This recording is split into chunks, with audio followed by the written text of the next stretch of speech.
Waalaikumsalam warahmatullahi wabarakatuh. Alhamdulillahirrahmanirrahim. Amma ba'du. Yang terhormat Ibu Mina sebagai pemangku Bapak yang saya sayangi dan saya hormati teman-teman semua. Alhamdulillahirrahmanirrahim. Atas rahmat Allah kami semua bisa berkomunikasi bersama juga bisa saya hello ya Ibu. Baik, perkenalkan kami dari kelompok 2 akan mempraktikkan modul 6 yaitu gelombang.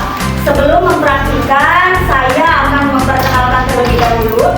Perkenalkan, nama saya Lumatul Fauzia sebagai moderator. Di samping saya ada Kasih Bunda. Silakan. Halo teman-teman. Hai.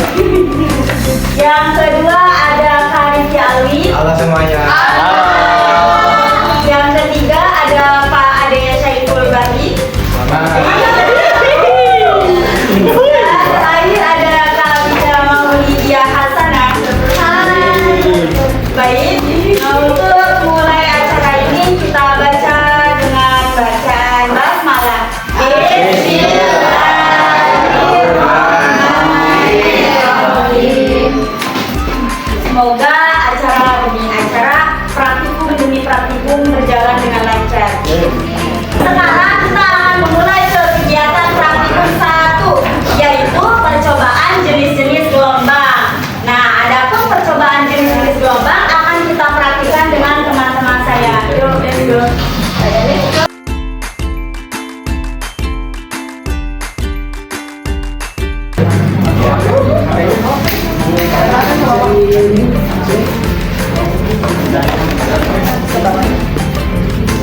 Nah teman-teman, ini merupakan salah satu praktikum yang telah kami lakukan, yang akan kami lakukan.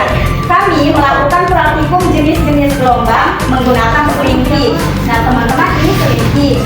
Salah satu ujung selimpi saling dipegang dan salah satu ujung selimpi diusik ke arah kiri dan kanan. Nah, bisa kita amati ya teman-teman.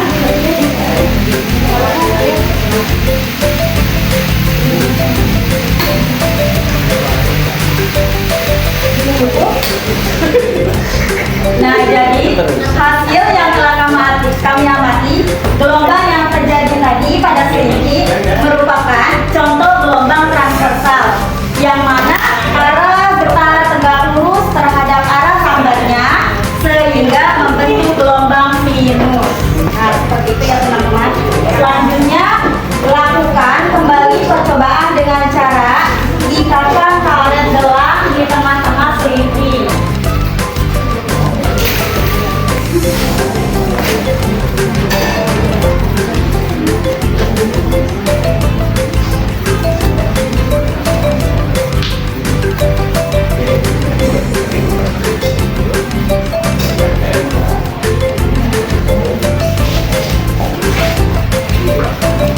Nah, setelah diikatkan karet gelang di tengah-tengah selimpi, lalu rentangkan selimpi, pegang salah satu ujung selimpi dan usik salah satu ujung selimpi ke arah kiri dan kanan seperti percobaan sebelumnya. Ayo sekarang.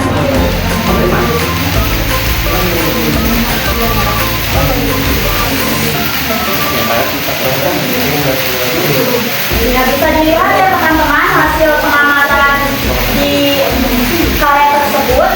Karet gelang akan bergerak naik dan turun. Terjadi energi pada selimpi dari arah selimpi yang diusik.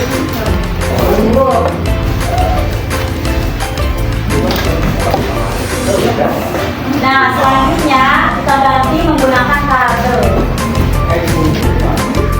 Nah, sekarang sudah siap. Si selimpi tadi diubah atau digantikan dengan kabel dan di tengah-tengahnya ada karet gelang. Lakukan percobaan dari langkah A sampai dengan B sekali lagi. Kali ini selimpi digantikan dengan kabel listrik. Lalu usik ke kanan dan ke kiri. Samakah hasilnya dengan menggunakan selimpi?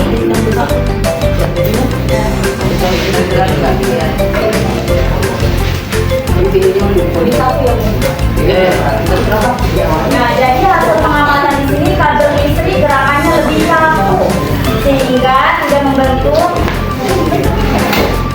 gelombang transversal. Membentuk, tapi lihat perlakuan karetnya apakah sama dengan yang terjadi pada selingki atau tidak? Tidak. Ya kan? Iya. Karetnya statis kan, terdiam ya? Iya. Nah, jadi hasil pengamatan dari kabel yang tengah-tengahnya ada karet gelang itu gerakannya lebih kaku.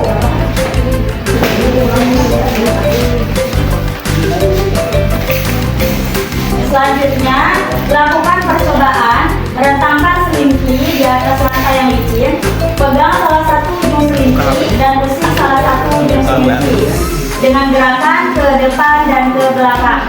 Ya, Pak.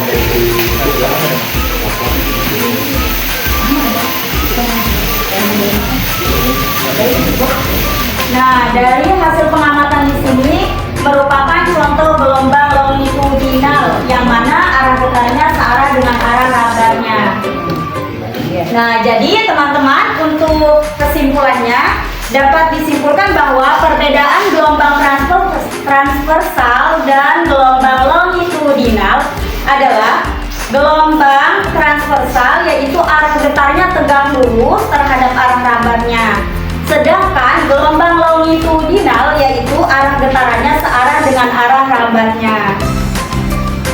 Lanjut ke kegiatan praktikum 2, yaitu percobaan sifat pemantulan gelombang.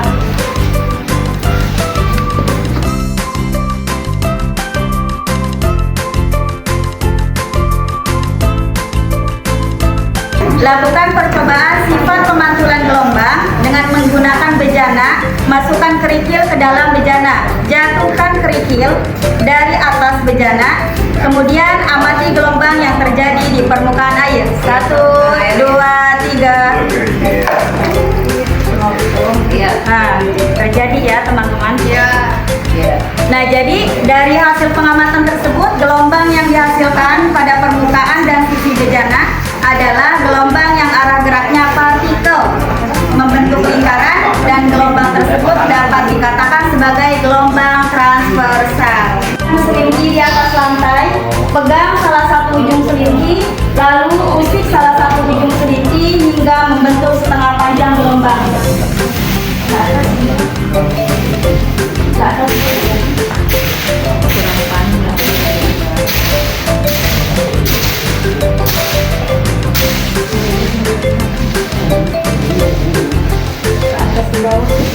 Coba ke atas ke bawah lagi. Cukup. Nah, hasil pengamatan pada selingki yang salah satu ujungnya dipegang dan salah satu ujung membentuk setengah gelombang, ternyata gelombang dapat dipantulkan. Coba sekarang. Nah, dapat dipantulkan ya teman-teman, dan fase gelombang berlawanan arah dengan gelombang asal.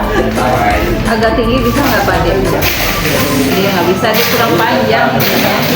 Ya, jadi langsung ke sini ya. Udah membentuk setengah. Ada ulangannya. Iya.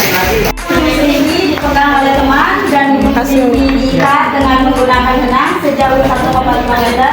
Mundur lagi. Mundur lagi, Pak. 1,5 berarti 1 meter.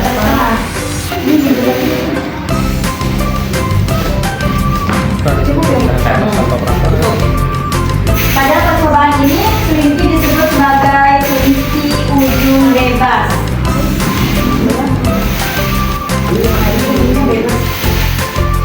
Nah, jadi hasil pengamatan pada selingki tersebut, yang salah satu ujung diikat tali sepanjang 1,5 meter hingga selingki dapat bergerak bebas, ternyata fase gelombang pantul dan gelombang asal adalah sama.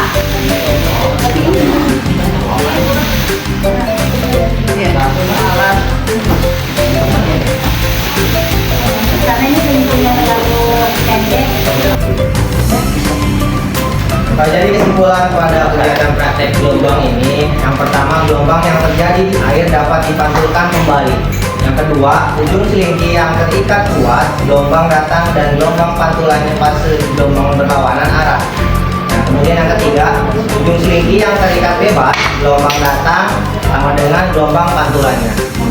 Mungkin itu saja dari kelompok kami yang telah melaksanakan praktikum 6 ini, modul 6 ini. Semoga teman-teman bisa memahaminya. Terima kasih. Kami tutup. Assalamualaikum warahmatullahi wabarakatuh.